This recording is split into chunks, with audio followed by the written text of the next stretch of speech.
Astaghfirullah.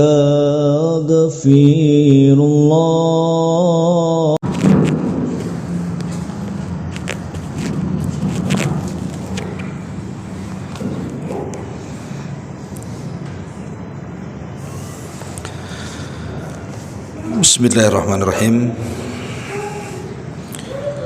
Assalamualaikum warahmatullahi wabarakatuh.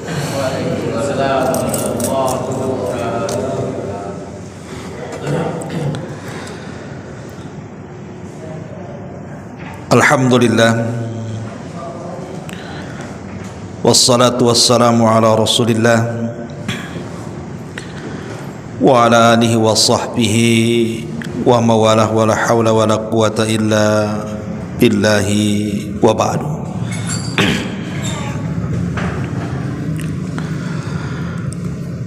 Alhamdulillah, segala puja dan puji hanya milik Allah subhanahu wa ta'ala.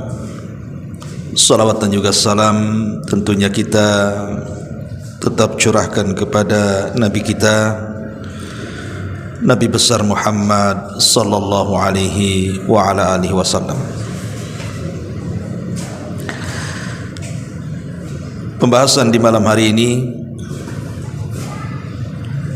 kita akan membahas satu tema tentang perjumpaan kita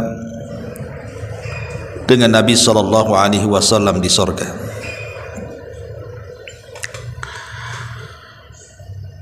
Tentu semua kita, saya, Anda atau siapapun pasti merindukan Nabi sallallahu alaihi wa ala alihi wasallam. Sebagaimana Nabi sallallahu alaihi wasallam juga merindukan umatnya. Dan kalaupun seandainya Allah subhanahu wa ta'ala takdirkan kita dimasukkan ke dalam sorga, tentu sorga yang Allah sediakan kepada kita akan berbeda dengan sorga yang Allah subhanahu wa ta'ala berikan kepada Nabi kita Muhammad sallallahu alaihi wasallam. Tentu sorga yang diberikan kepada Nabi sallallahu alaihi wasallam adalah sorga yang sangat tinggi sekali. Bahkan tidak ada tingkatan yang paling tinggi di sorga kecuali Nabi kita Muhammad sallallahu alaihi wasallam di situ. Pertanyaan pun muncul. Kalau seandainya kemudian Allah takdirkan kita masuk sorga dan tidak mungkin tingkatan sorga kita sama dengan tingkatan Nabi, macam mana pula kita akan berjumpa dengan Nabi sallallahu alaihi wasallam? Ma'asyiral muslimin yang dimuliakan Allah azza wa jalla, sehingga mungkinkah kita bisa berjumpa dengan Nabi sallallahu alaihi wasallam? Ma'asyiral muslimin yang dimuliakan Allah subhanahu wa ta'ala, ada dua jawaban yang disebutkan para ulama. Pertama, bahwa kita mungkin berjumpa dengan Nabi karena di dunia saja ada sebuah hadis dari Nabi sallallahu alaihi wasallam yang dikeluarkan Imam Bukhari dan Muslim dari hadis Abi Hurairah radhiyallahu anhu.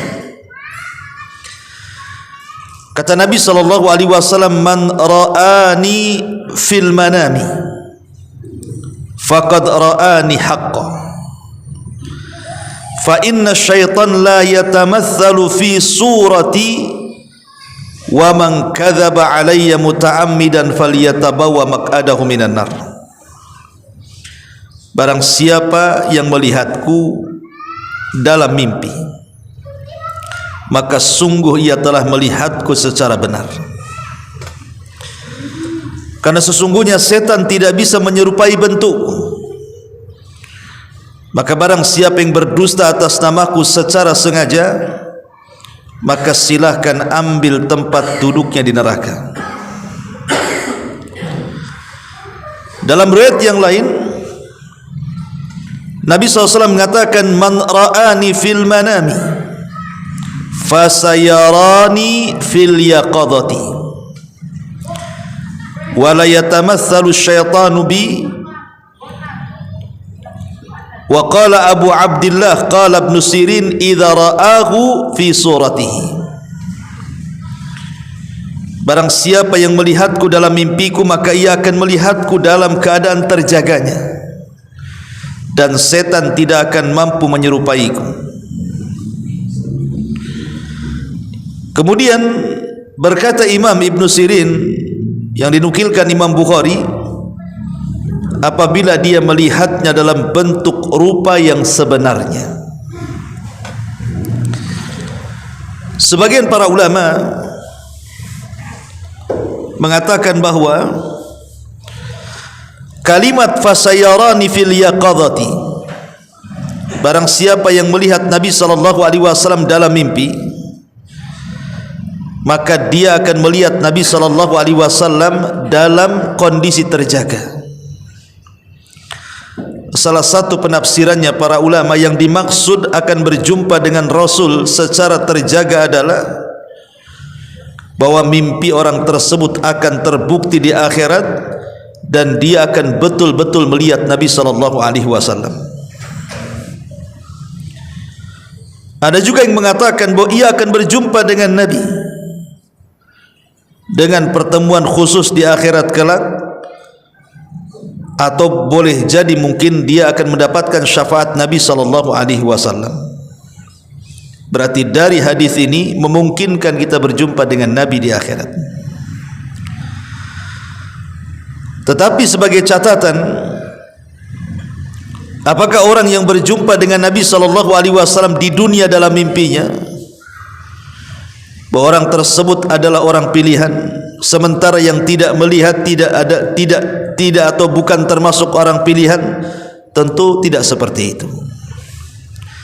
Banyak para sahabat yang juga tidak bermimpi berjumpa dengan Nabi, ataupun para tabi'in atau para tabi'ut tabi'in, mereka pun tidak tenukilkan kepada kita banyak yang bermimpi berjumpa dengan Nabi, tapi mereka orang-orang mulia. Kalaupun seandainya di antara kita Allah takdirkan berjumpa dengan Nabi dalam mimpinya, maka itu sebuah bisyarat saja, kabar gembira saja. Tapi ingat, harus betul-betul melihat Rasul, sebagaimana dikatakan Imam Bukhari, yang dinukilkan Imam Bukhari dari perkataan Muhammad ibn Sirin, harus betul-betul melihat dalam bentuk aslinya. Maknanya kita harus tahu sifat-sifatnya, mulai dari tinggi badannya, lebar badannya, bahunya, janggutnya, rambutnya, sebagaimana yang sudah disifatkan oleh para sahabat Nabi SAW tentang sosok Nabi.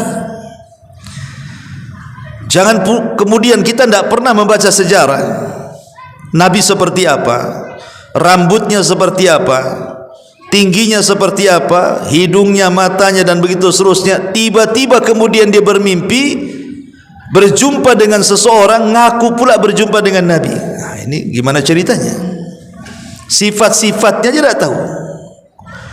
Tiba-tiba dia mengaku bermimpi berjumpa dengan Nabi. Maka persis seperti ancaman Nabi SAW, man kadzaba alayya muta'ammidan falyatabawa maq'adahu minan nar. Kalau dia sampai berdusta, atau mungkin melihat Nabi dari sisi samping saja, atau dari belakang saja, atau sorbannya saja, dusta. Maka Nabi SAW mengatakan, barang siapa yang sengaja berdusta atas namaku, silahkan tempat duduknya di neraka. Tapi bukan ini pembahasannya. Pembahasannya, kalau seandainya Allah Subhanahu wa taala takdirkan betul-betul kita ini berjumpa dengan Nabi dalam mimpi kita, bukan mustahil, mungkin. Karena Rasul yang mengatakan, kata Nabi SAW, siapa yang berjumpa denganku dalam mimpinya, maka dia betul-betul berjumpa denganku, karena setan tidak mungkin menyerupai aku. Dan dalam riwayat fasayarani fil yaqadati, dan kelak dia pun akan berjumpa dengan aku dalam kondisi terjaganya, maksudnya kelak pada hari kiamat ketika kita sudah masuk surga. Ini dalil pertama bahwa tidak mustahil kita akan berjumpa dengan Nabi. Dalil yang kedua, kalau seandainya kita di sorga, Allah Subhanahu wa taala perlihatkan dirinya. Artinya orang-orang yang akan masuk, orang-orang yang di dalam sorga itu diberikan nikmat tambahan. Bahkan nikmat tambahan itu jauh lebih nikmat dibandingkan nikmat sorga itu sendiri. Ru'yatullah, mampu memandang Allah. Kalau Allah saja bisa dipandang, maka Nabi SAW tentu lebih bisa lagi.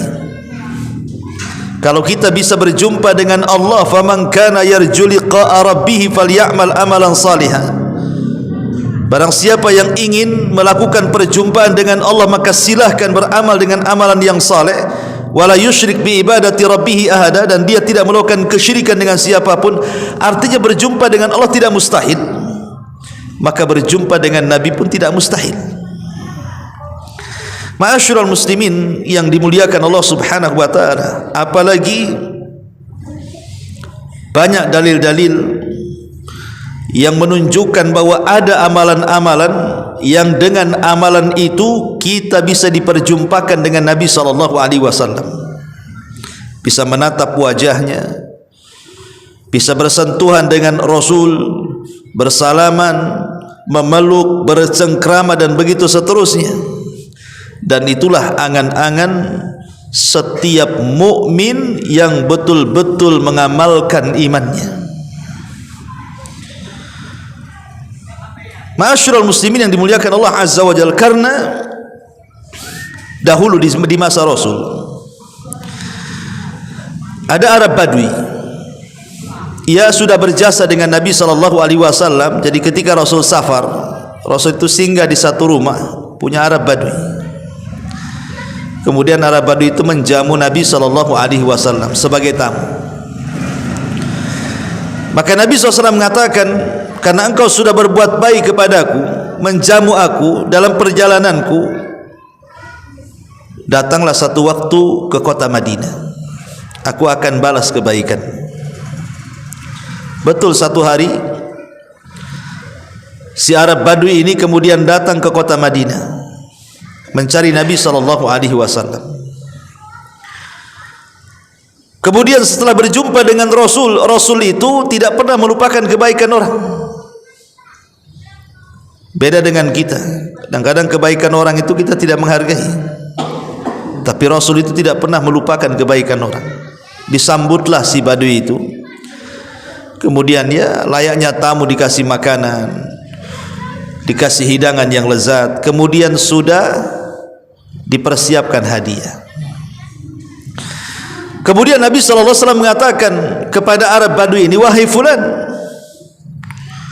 karena engkau sudah berbuat baik kepada aku, salni, mintalah kepadaku sesuatu, aku akan beri. Salni syai'an u'tik, mintalah kepadaku sesuatu, aku akan beri. Arab Badui ini sudah tua. Harusnya dalam kondisi ketika Nabi SAW memberikan kesempatan meminta kepada Nabi, harusnya kan berpikir akhirat.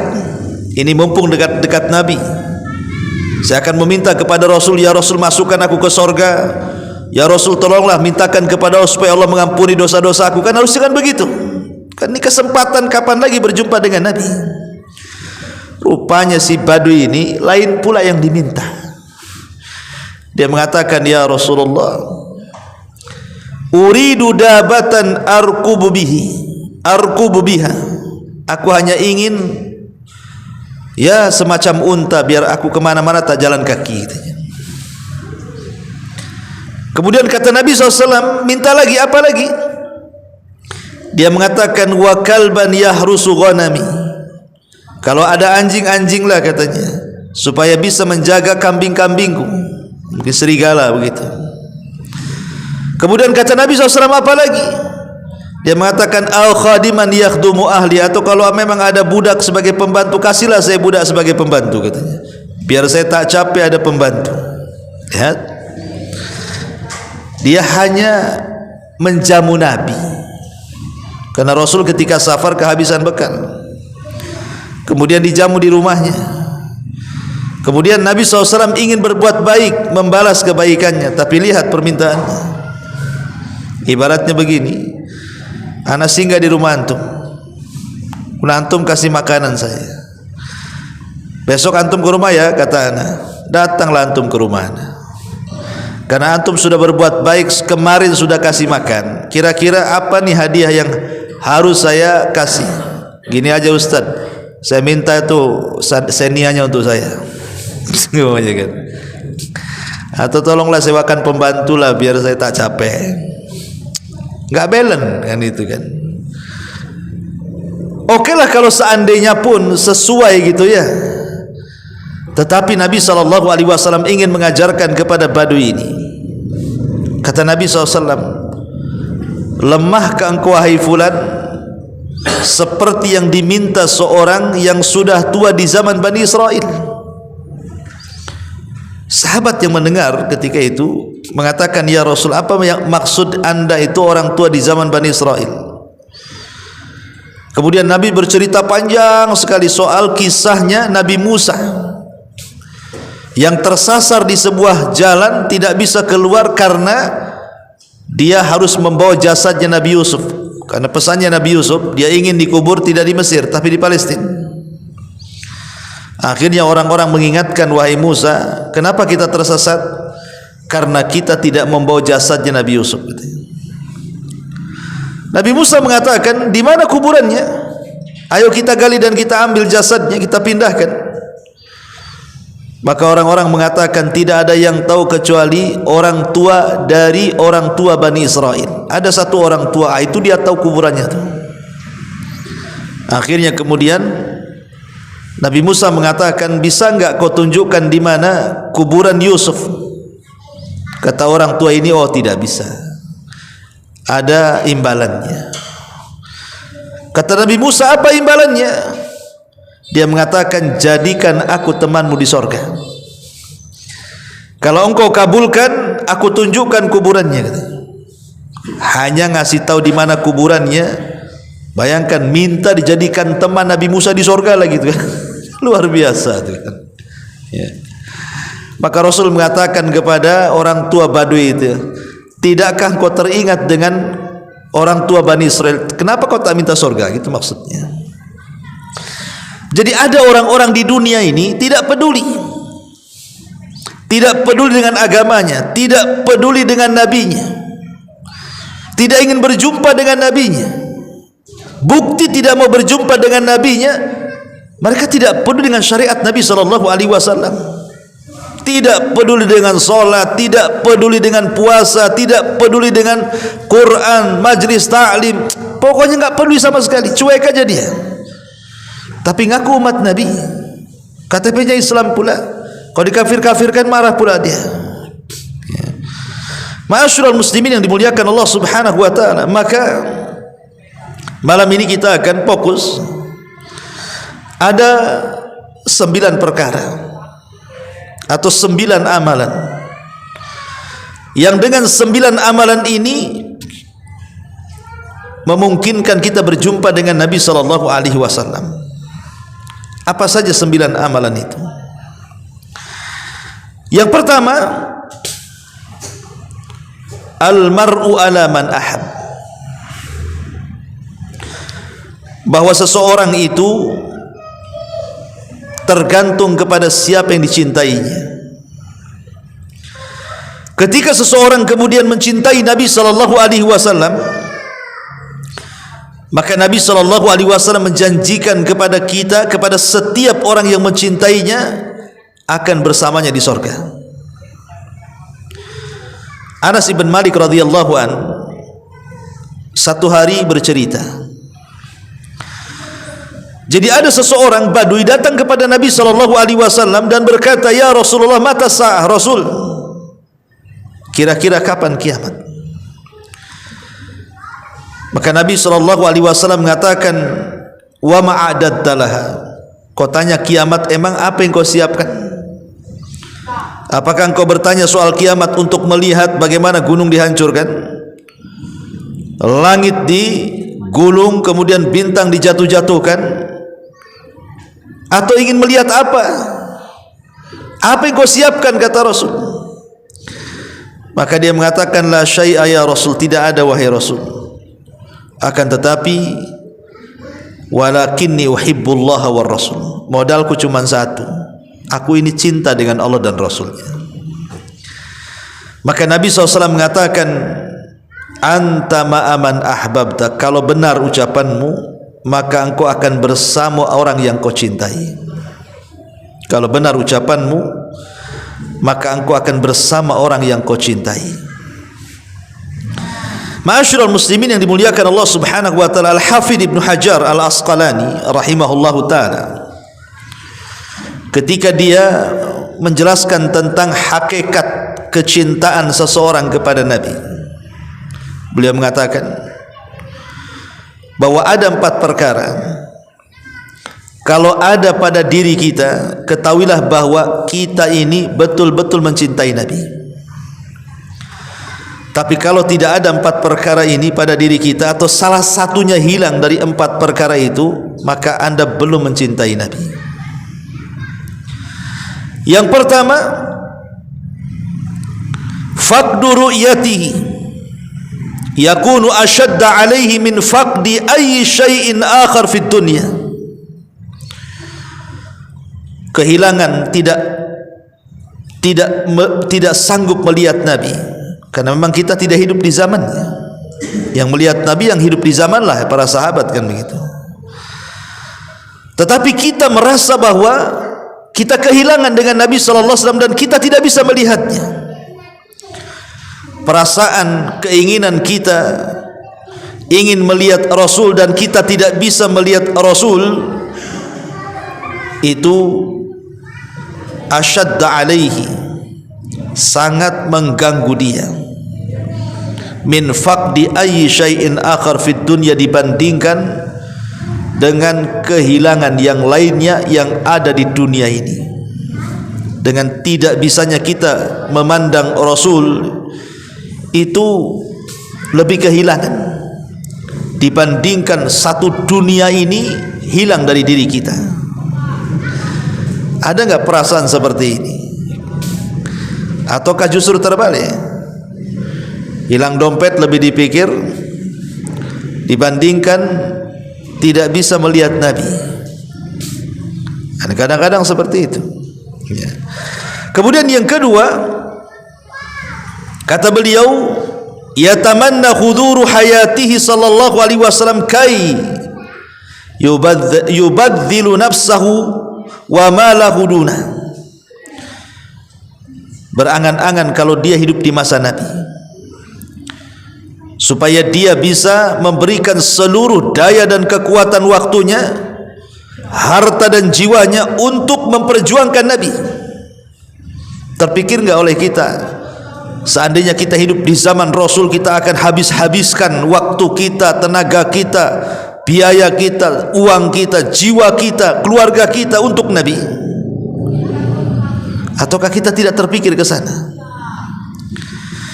Kemudian yang ketiga, yatamassal awamirahu, berusaha untuk melaksanakan perintah-perintah dan menjauhi larangan-larangan Nabi sallallahu alaihi wasallam. Termasuk yang keempat adalah menolong sunnahnya dan berusaha untuk mengamalkan syariatnya. Kata Al-Hafidz Ibnu Hajar, kalau 4 perkara ini ada pada diri kita, maka itulah hakikat cintanya kita kepada Nabi sallallahu alaihi wasallam. Ini yang pertama. Kalau ingin bersama Rasul, cintai Nabi. Yang kedua, memperbanyak sujud, memperbanyak salat. Di zaman Nabi SAW ada seorang sahabat namanya Rabi'ah ibn Ka'ab al-Aslami radhiyallahu anhu. Jadi Rabi'ah ini anak kecil, ikhwan, belum balik, usia 10 tahun. Tapi Rabi'ah ibn Ka'ab al-Aslami ini selalu menolong Rasul di malam hari, jarang tidur anak ini. Umur 10 tahun tapi jarang tidur malam. Dan kalaupun dia mau tidur itu, dia tidak mau jauh-jauh dari pintu rumah Nabi.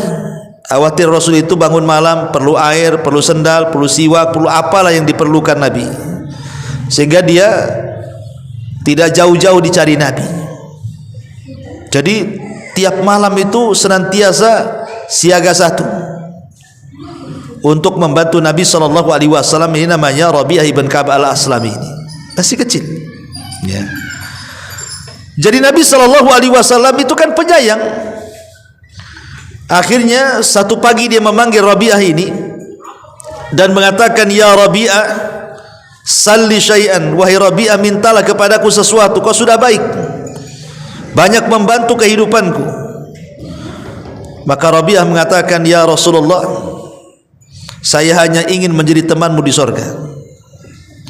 Kata Rasul, ada yang lain lagi, namanya anak-anak kan. Kata Rabi'ah ini, tidak wahai Rasul, saya ingin ana uridu ma'aka fil jannah, saya hanya ingin bersamamu di sorga. Coba apa yang Anda pikirkan? Ini anak 10 tahun.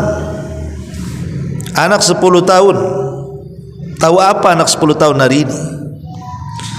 Kalau antum ngomong sama antum, nak, di usia 10 tahun ya, 12 tahun atau 13 tahun gitu, masih SD lah. Nah, kira-kira nih kamu mau apa? Kira-kira jawaban anak-anak sekarang nih, umur 10 tahun, 11 tahun, 12 tahun, kira-kira apa itu maunya? Hah? Belikan gadget lebih katanya. Kan itu. Belikan handphone. Itu aja yang dipikirin anak sekarang ini. Enggak ada yang lain. Ya. Enggak ada kepikiran sorga, enggak ada kepikiran pahala, enggak ada anak sekarang ini. Ya wajar, karena orang tuanya juga gitu masalahnya. Ya enggak jauh-jauh lah akhirnya kan anak dengan orang tua tuh. Tapi lihat Rabi'ah ibn Ka'ab al-Aslam, karena hidup di lingkungan Nabi, dia hanya meminta kepada Rasul, ya Rasulullah, jadikan aku temanmu di sorga. Maka Nabi SAW mengatakan, baik wahai Rabi'ah, tapi ada syaratnya. Apa syaratnya? Kata Nabi SAW, fa inni ala nafsika bi kathrati sujud, bantu aku supaya keinginanmu tercapai menjadi temanku di sorga, perbanyaklah oleh kamu sujud. Artinya disuruh memperbanyak solat selain solat wajib, maksudnya entah solat duhanya, solat malamnya, rawatib, pokoknya solat sunnah, disuruh memperbanyak solat. Kenapa Nabi SAW mengistilahkan sujud? Karena disitulah kedekatan seorang hamba dalam solat dengan Allah Subhanahu Wa Taala. Kata Nabi SAW dalam sebuah hadis bahwa tidak ada yang lebih dekat dengan Allah, aqrabu ma yakunul abdu min rabbih wa huwa sajid. Tidak ada tempat dalam salat yang lebih dekat kita dengan Allah kecuali dalam posisi sujud. Kata Rasul, fa'aktsirud du'a, perbanyaklah di situ doa. Jadi saat kita ini salat, entah salat wajib, entah salat sunnah, minta di situ, ya Allah, jadikan aku teman Rasul di surga. Ya Allah, jadikan teman aku menjadi teman Nabi SAW di surga. Gitu maksudnya. Ya. Ma'asyiral muslimin yang dimuliakan Allah Azza wa Jalla. Ini yang kedua. Yang ketiga, ada dengan berusaha untuk mentaati Nabi SAW. Dulu di zaman Rasul itu punya budak yang dimerdekakan, yang kemudian menjadi pembantu Nabi SAW, namanya Thauban, maulan Nabi. Thauban ini sangat mencintai Nabi SAW. Satu hari dia tidak melihat Rasul bisa sakit. Lihat bagaimana tingkat kecintaan para sahabat kepada Rasul. Dia satu hari saja tidak memandang Rasul itu bisa sakit. Entah masalahnya gimana, tiba-tiba Rasul safar, sehingga Thauban yang sehari-hari memandang wajah Nabi SAW, berhari-hari tidak memandang wajah Rasul, akhirnya jatuh sakit sampai terbaring dan tidak sanggup bangun. Ketika Nabi SAW datang dari safar, kemudian Nabi SAW, karena setiap kalau dia mukim selalu berjumpa dengan Thauban, tumben Thauban tak ada. Kata Rasul, di mana Thauban? Kok saya tidak pernah melihatnya? Maka orang-orang mengatakan, ya Rasulullah, Thauban sakit parah. Akhirnya kemudian Nabi SAW menjumpai Thauban. Kemudian Rasul mengatakan, "Ma sya'nuka ya Thauban?" Ada apa dengan engkau wahai Thauban? Kenapa kau jadi sakit seperti ini? Maka Thauban maulan Nabi SAW mengatakan, "Ya Rasulullah, sudahkah kau tahu bahwa aku tidak bisa satu hari saja tidak memandang dirimu kecuali aku sakit," katanya. Ditambah-tambah kalau seandainya aku terpikir dengan kematian. Kalau Allah takdirkan aku mati dan kau juga mati, kemudian Allah takdirkan aku masuk surga dan kau juga masuk surga, paling surga yang Allah berikan kepadaku paling rendah, dan surga yang Allah berikan kepadamu paling tinggi. Macam mana aku bisa menatapmu, katanya. Makanya aku sakit seperti ini ya Rasulullah. Maka Rasul terdiam sampai akhirnya kemudian turun ayat surah An-Nisa ayat 69. Wa man yuti'illaha wa rasulahu fa ulaika ma'al ladzina an'ama Allahu 'alaihim minan nabiyyin was-siddiqin wasyuhada'i was-salihin wa hasuna ulaika rafiqa. Turun ayat ini. Siapapun yang mentaati Allah dan Rasulnya, maka mereka akan bersama para nabi, orang-orang yang telah Allah berikan nikmat kepada mereka dari kalangan para nabi, para siddiqin, para syuhada, dan orang-orang saleh. Dan merekalah teman-teman terbaik kita di akhirat.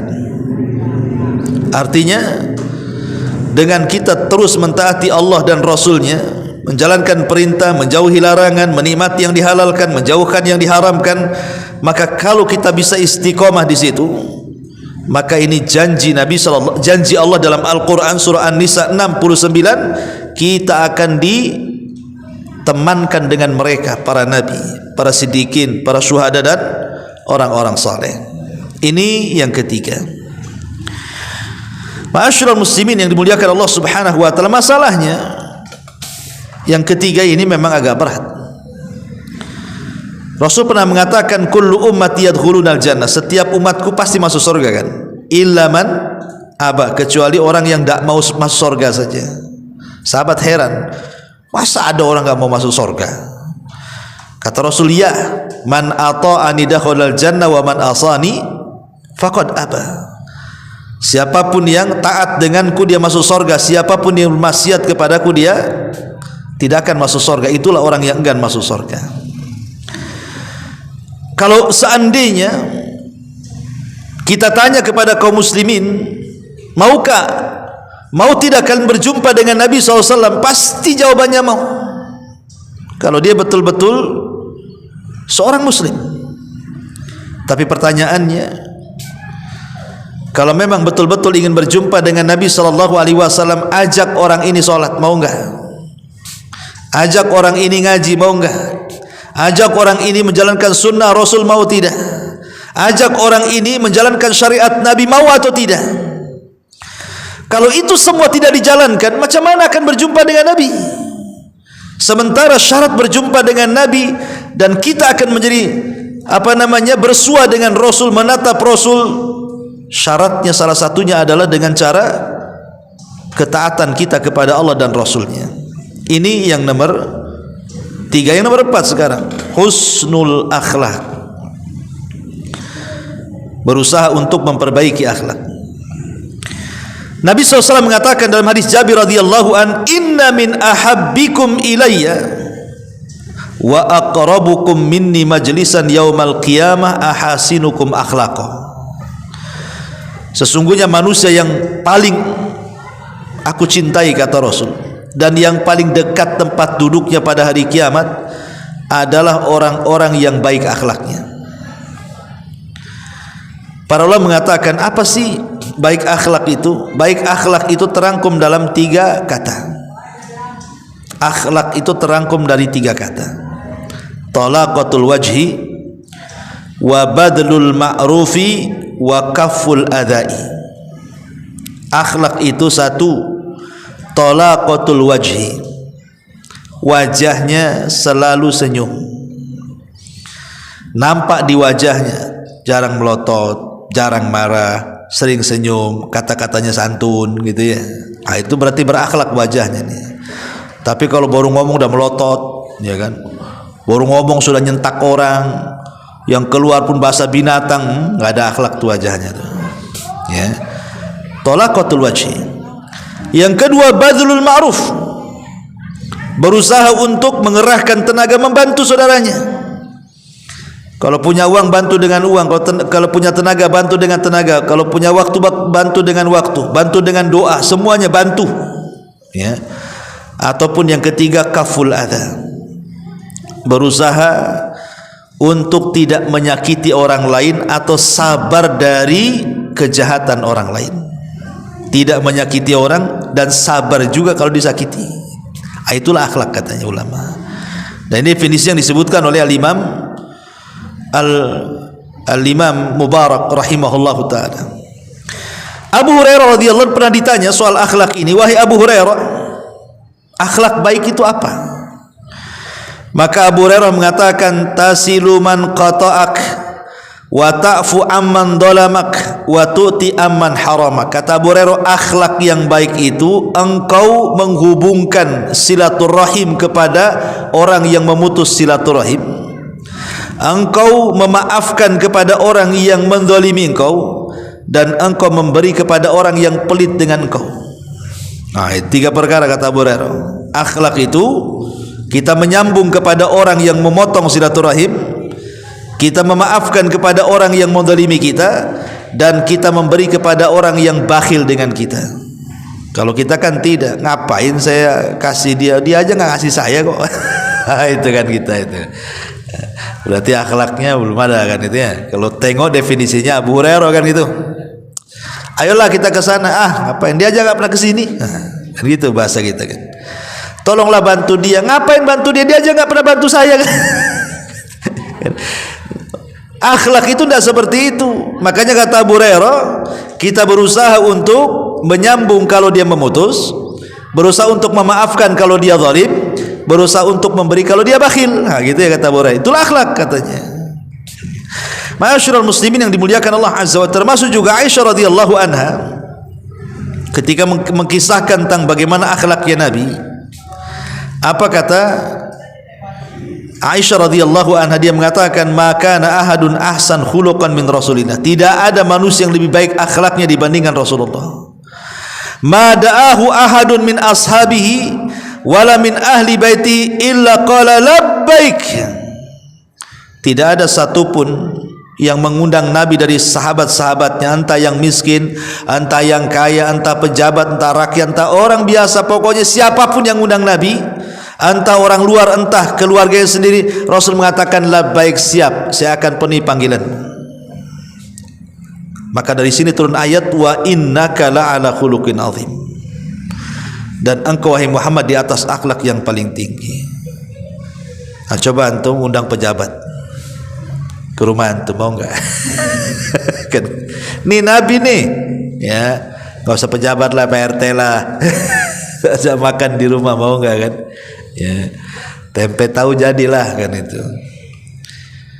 Lihat, Rasulullah SAW tidak memandang siapapun yang undang dia, mau miskin, mau kaya, mau kere, mau apa, semua Rasulullah baik, saya siap penuhi panggilanmu. Bahkan disebutkan oleh Ummu Darda radhiyallahu anha, seorang sahabat.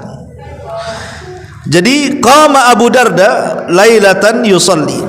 Kita tahu Abu Darda ini memang sahabat yang rajin sholat, rajin puasa. Saking rajin sholat dan puasanya, istrinya itu tidak pernah direken dia, sampai nggak pernah dandan. Kata istri, ngapain saya dandan katanya. Kalau malam dandan dia sholat, ya kan. Kalau siang dandan puasa pula dia. Apa yang harus? Nggak pernah dandan Abu Darda ini. Akhirnya kemudian ditegur sama Salman Al Farisi, Abu Darda jangan gitu. Sepertiga hakmu itu kasihlah untuk Allah, sepertiganya kasihlah untuk badanmu, sepertiga kasihlah untuk keluargamu. Ya, jangan semua kasih sama Allah katanya. Kata Nabi SAW, sadaqah Salman. Oh betul itu kata Salman. Ya. Jadi Ummu Darda ini bercerita tentang suaminya Abu Darda radhiyallahu anhu yang sholat di malam hari dan selalu menangis. Abu Darda ini, dan ketika dia menangis dia selalu berdoa. Nih lihat doanya Abu Darda ini. Apa doanya? Allahumma ahsanta khuluqi fahassin faqad ahsanta khalqi fahassin khuluqi. Ya Allah, Engkau sudah memperbaiki badanku, maka perbaikilah akhlakku. Itu aja yang dibaca itu. Ya Allah, sebagaimana Engkau sudah memperbaiki fisikku, badanku, tolonglah perbaiki akhlakku. Sampai pagi itu yang dibaca.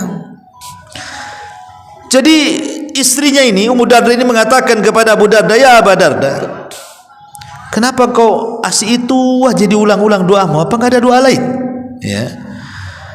Maka Abu Darda mengatakan, ya Ummu Darda, ya, innal abdal muslim yuhsin khuluqahu hatta yudkhilahu bihusni khuluqihil jannah.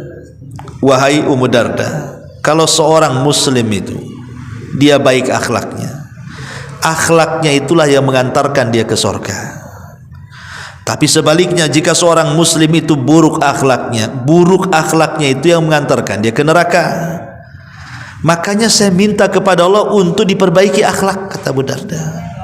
Ya. Ma'asyiral muslimin yang dimuliakan Allah Subhanahu wa taala, maka dari sini lihat bagaimana ketinggian dan keluhuran akhlak Nabi sallallahu alaihi wasallam dan akhlak para sahabat dan juga akhlak para ulama. Jadi kalau seandainya kita ini berusaha untuk setiap hari memperbaiki akhlak, hakikatnya kita sedang mencontoh Nabi. Yang kedua, sebab dengan akhlak itu kita akan dapat surga.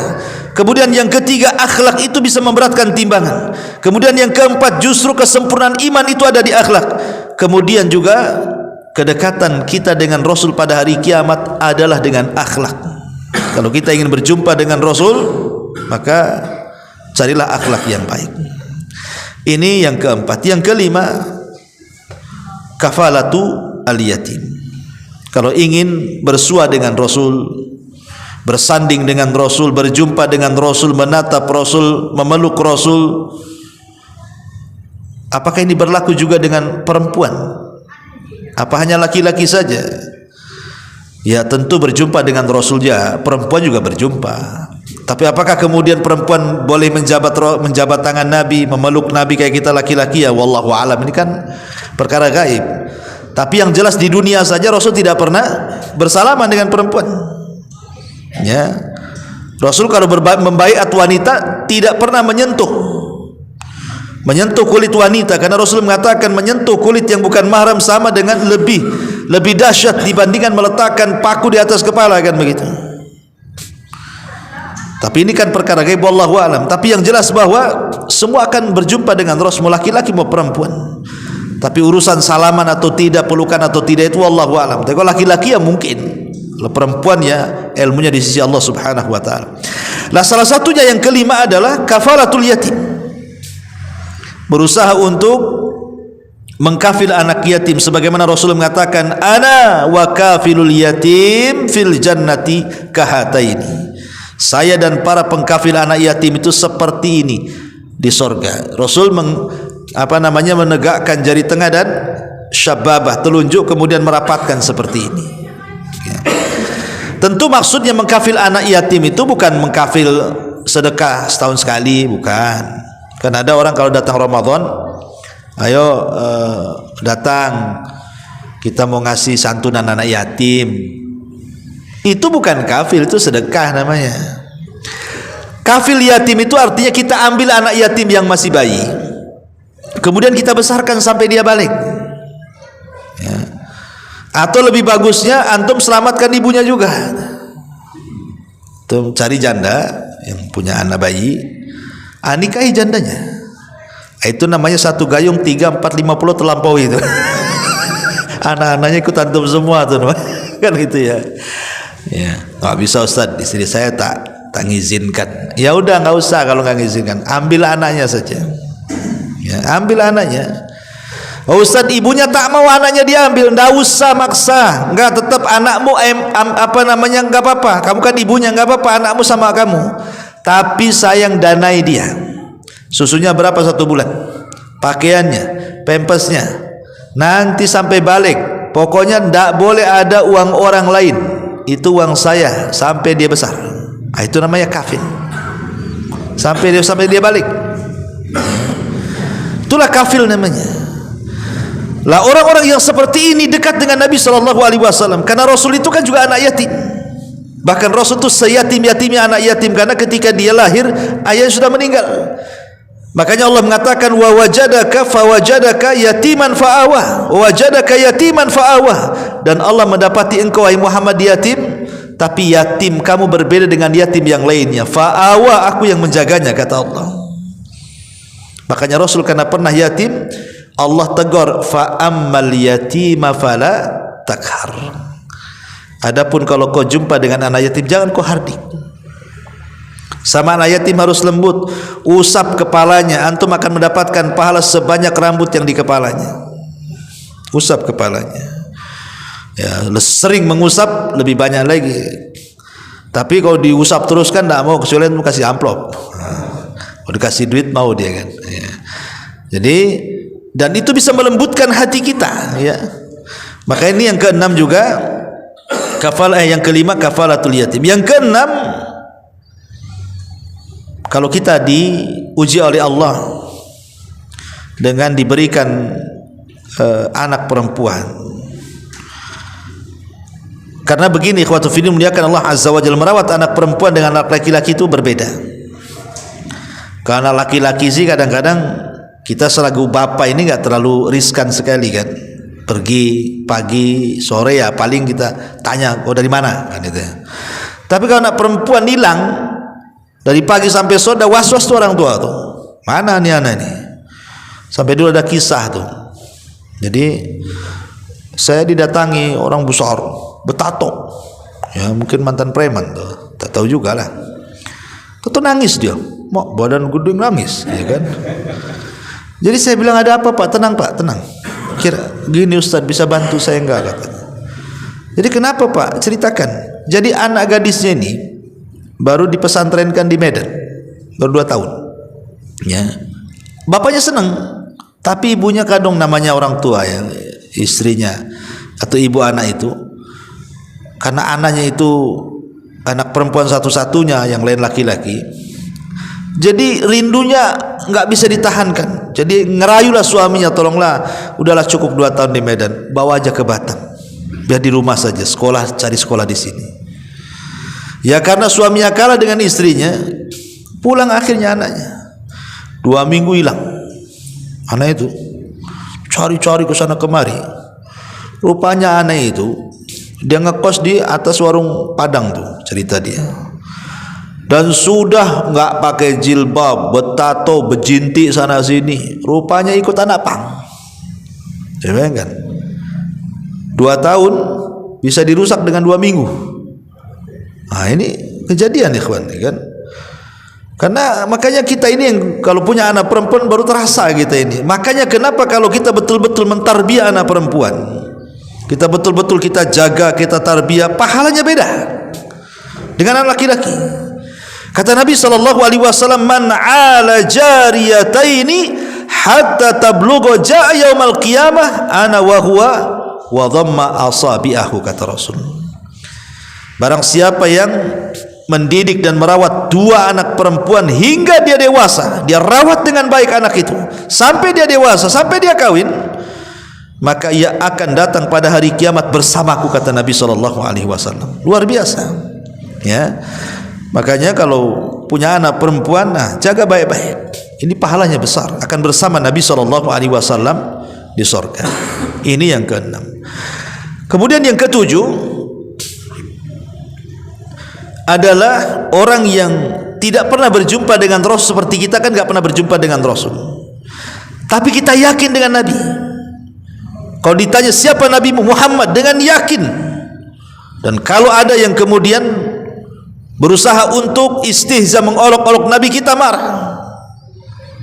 Dan kita yakin beriman bahwa Nabi kita Muhammad SAW. Karena satu hari setelah Nabi SAW berziarah ke kuburan Uhud, Rasul ingin memberitahu para sahabat yang masih hidup tentang jasa-jasa orang-orang yang telah berjihad sebelum mereka dari para syuhada Uhud. Seolah-olah Rasul mengatakan, kalau bukan karena Allah kemudian mereka, tentu kita tidak seperti ini.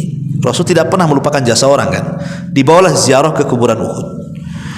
Lah sepulangnya dari ziarah kuburan Uhud itulah Rasul menangis.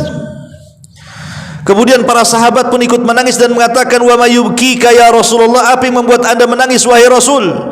Maka Nabi SAW mengatakan, wadidtu, kata Rasulullah. Kata Nabi SAW di sini,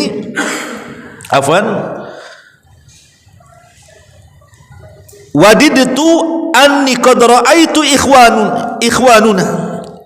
Wadidtu anni qad ra'aitu ikhwanana. Kata Nabi SAW, aku ingin berjumpa dengan teman-temanku, katanya. Sahabat heran dan mengatakan, Rasul, kami loh teman-temanmu, ini teman-temanmu semua di sini loh. Kemudian Rasul, bukan, kalian bukan teman-temanku, katanya, kalian itu sahabatku. Lalu sahabat bertanya, lalu siapa yang anda maksudkan teman-temanmu itu, Rasul?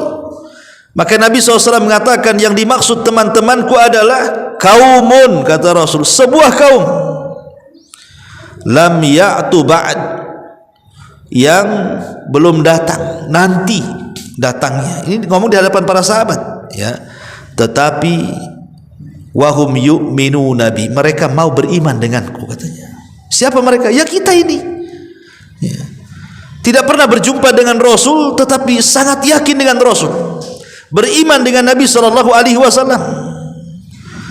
Makanya teruslah kita mempelajari sirah Rasul, mempelajari sunnah-sunnah Rasul, berusaha mengamalkannya dan begitu seterusnya, mendakwahkannya, supaya kita masuk pada hadis ini, di mana kita termasuk orang-orang yang dirindukan Nabi SAW dengan perjumpaan dia dengan kita pada waktunya, kalau Allah takdirkan kita masuk surga. Kemudian yang nomor 8, memperbanyak solawat. Memperbanyak solawat. Kata Imam Ibnul Qayyim rahimahullahu ta'ala, dia mengatakan, annal abda kullama aktsara min dzikril mahbub wastihdharihi fi qalbihi wastihdhari mahasinihi wa ma'anihi aljalibati li hubbihi tadha'afa hubbuhu wa tazayada syauquhu ilaihi. Kata beliau, setiap orang menyebutkan orang yang dicintainya dengan kebaikannya, dengan sifat-sifatnya, maka setiap itu pula lah maka akan besar kerinduannya dan keinginan berjumpanya dengan Nabi SAW. Kata Nabi SAW, aulan nas bi yaumal qiyamah aktsaruhum alayya salatan. Manusia yang paling utama nanti pada hari kiamat bersamaku adalah orang-orang yang paling banyak membaca salawatnya dengan aku. Jadi orang-orang yang dekat dengan Rasul, mendapatkan syafaat Rasul, adalah orang-orang yang memperbanyak salawat. Karena memperbanyak salawat itu tanda cinta. Antum kalau cinta sama perempuan, pasti perempuan itu aja yang disebut-sebut, ya kan? Antum kalau cinta sama seseorang, maka orang itu aja yang disebut. Antum suka dengan ustadz di Batam banyak, itu aja yang disebut, ya. Karena cinta itu terkadang tampak dari penyebutan. Ingat waktu saya berkisah sama antum kisah Laila Majnun, ya. Laila Majnun, Laila perempuannya, Majnun laki-lakinya.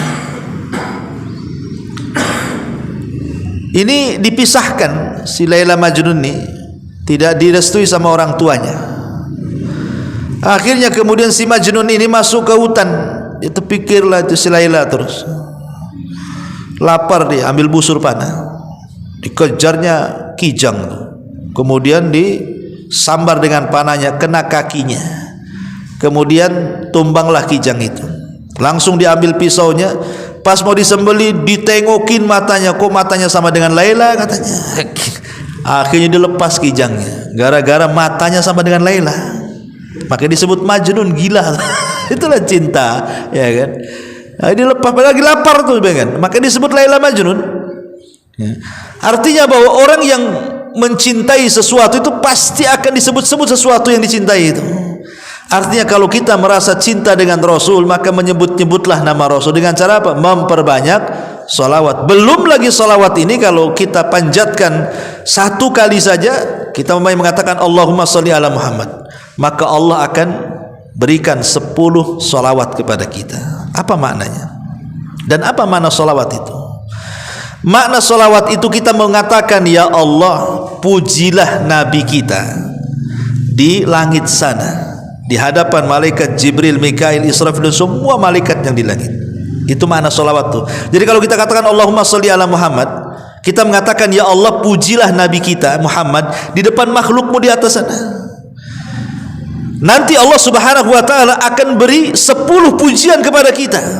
Bayangkan coba, kalau kita katakan Allahumma sholli ala Muhammad, maka Allah akan memanggil Jibril, Mikail, Israfil dan semua malaikat di atas arsy itu, kemudian memuji 10 kali kita gara-gara kita salawat 1 kali kepada Nabi. Luar biasa. Nama kita jadi selebritis langit, ya. Nah, itulah fungsi salawat itu. Belum lagi dengan salawat itu dekat majlis kita dengan Nabi SAW pada hari kiamat, menjadi teman Nabi SAW. Dan yang terakhir, tentunya teruslah berdoa kepada Allah agar kita bisa berjumpa dengan Nabi. Abdullah bin Mas'ud radhiyallahu, saya akan bacakan hadisnya dulu. An Abdullah bin Mas'ud radhiyallahu anhu qala, dakhala Rasul sallallahu alaihi wasallam al-masjida wa huwa baina Abi Bakrin wa Umar. Wa idza Ibnu Mas'ud yusalli wa idza huwa yaqra'u an-nisa fantaha ila ra'sil mi'ah faja'ala Ibnu Mas'ud yad'u wa huwa qa'im yusalli. Faqala an-nabiy sallallahu alaihi wasallam as'alu is'al tu'tah thumma qala man sarrahu an yaqra al-Qur'ana ghaddan kama unzil falyaqra bi qira'ati ibni ummi abdin. Falamma asbaha ghadan ilaihi Abu Bakrin liyubashirahu wa qala lahu ma sa'alta Allah al-bariha. Qala qultu Allahumma inni as'aluka imanan la yartad wa na'iman la yanfad wa murafaqata Muhammadin fi a'lal jannatil khuldi. Thumma ja'a Umar faqila lahu inna Abu Bakrin qad sabaqaka. Qala yarhamullahu Abu Bakrin ma sabaqtuhu ila khairin qad illa sabaqani ilaihi. Jadi kisahnya begini, Ibnu Mas'ud radhiyallahu an, dia berkata pernah Rasul sallallahu alaihi wasallam masuk ke masjid bersama Abu Bakar dan Umar. Dan Abu Bakar dan Umar di antara Nabi sallallahu alaihi wasallam. Saat itu Abdullah bin Mas'ud sedang sholat. Lah dalam sholatnya dia membaca surah An-Nisa dan sudah menyelesaikan 100 ayat. Kemudian Ibnu Mas'ud berdoa dalam posisi berdiri di salatnya. Kemudian Rasulullah SAW seolah mendengar doanya dan mengatakan, mintalah engkau akan diberi, mintalah engkau akan diberi. Padahal tidak ada yang dengar, ya. Rasul dengar dia berdoa, ya. Abu Bakar heran, kenapa Rasul mengatakan berdoalah engkau akan diberi, berdoalah engkau. Padahal Abu Bakar gak dengar doanya kan. Jadi kemudian Nabi SAW mengatakan, barang siapa yang suka untuk membaca Al-Quran dengan benar sebagaimana diturunkan, maka hendaklah dia membacanya seperti bacaan Ibnu Ummi Abdin, kunyah daripada Abdullah bin Mas'ud ini. Saat waktu sudah pergi, Abu Bakar datang menemui dia dan menyampaikan kabar gembira kepadanya. Abu Bakar mengatakan, apa yang kau minta tadi? Sampai Rasul mengatakan, mintalah kau akan diberi, mintalah kau akan diberi itu. Kau ngomong apa? Kata Abu Bakar itu. Kata Abdullah bin Mas'ud, aku hanya berdoa kepada Allah, ya Allah, saya meminta kepadamu keimanan yang tidak akan berubah dengan kemurtadan, kenikmatan yang tidak terputus, dan aku memohon kepadamu agar menjadi pendamping Muhammad sallallahu alaihi wasallam di deretan tertinggi di surga yang kekal nanti, katanya. Maka Abu Bakar mengatakan, berbahagialah, berbahagialah. Rasul ngomong berbahagialah. Kemudian Abu Bakar pergi. Datang Umar mau ngasih tahu juga. Kata Abdullah bin Mas'ud, udah telat, Abu Bakar baru datang, katanya. Maka Umar mengatakan, aduh, memang Abu Bakar nih, setiap aku mau berbuat baik dia pula duluan, katanya. Ya, jadi lihat bagaimana di sini Abdullah bin Mas'ud mengajarkan kepada kita, berdoalah kepada Allah. Ini wasilah yang ke-9, berdoa kepada Allah, minta agar kita menjadi teman Nabi sallallahu alaihi wasallam di surga. Ini 9 perkara amalan-amalan yang bisa menjadikan kita dekat dengan Nabi sallallahu alaihi wasallam. Wallahu a'lam bishawab. Subhanaka wa bihamdika asyhadu an la ilaha illa anta astaghfiruka wa atubu ilaik. Allahu taala alam. Assalamualaikum warahmatullahi wabarakatuh.